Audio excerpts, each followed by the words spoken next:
The Iconic Brand Awards held a press conference on the 2nd of September 2023, themed harnessing personal and corporate branding for nation building.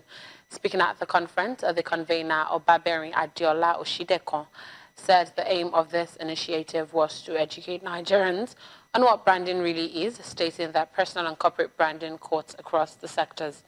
Also speaking at the conference, Bisola Ajala, a legal practitioner and a life coach, said that collective branding leads to nation building.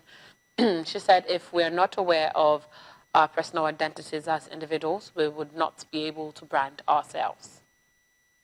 People have they have diverse perspective about what branding is. So we want to come to them at their level to say, as a career professional, you also need branding. As an entrepreneur, you also need branding. As a freelancer, you also need branding. Even as a public servant, you need branding. We are coming to people's level to understand, to make them understand that branding cuts across.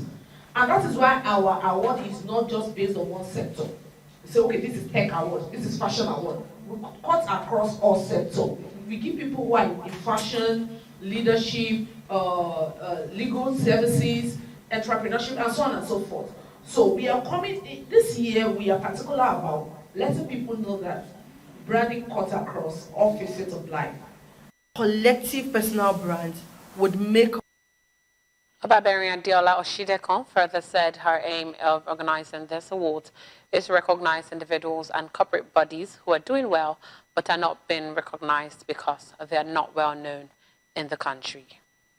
What inspired me is that I want to recognize people who are doing amazingly well.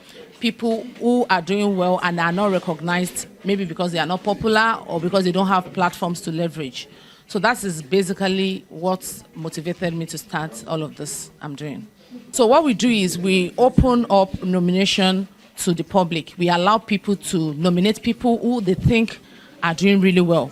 So when we get nominations like that, it goes through our own processing and scrutiny. So we try to check the proven track record of these people. What are they doing? Do they really deserve it? We have our own criteria that we use in measuring these things. And when we go to the first level of shortlisting, we go through the second level of shortlisting, then we come up with the final shortlist of the nominees. And one of the unique thing about TIBA is that we don't vote for TIBA. You don't have to go and struggle for votes, buy votes, or coerce people to vote for you by force. And you know, that has really helped us to stand out in the award industry. Another thing is that we don't have the best. We don't have something like the best entrepreneur of the year or the best leader of the year. We simply have entrepreneur of the year, leader of the year. The reason why we don't use the word best or most is that we believe that there is no best person anywhere. If you think you are the best, you will still see someone who is even better than you. You know, so we want to recognize people based on what they are doing. There's no competition. There is no need to struggle and tussle for, for power. Who is better than who? No, that's not what we are doing here. We are recognizing people for the little effort they are putting into their brand. And like we said, this is going to rub off on the economy of the nation as a whole.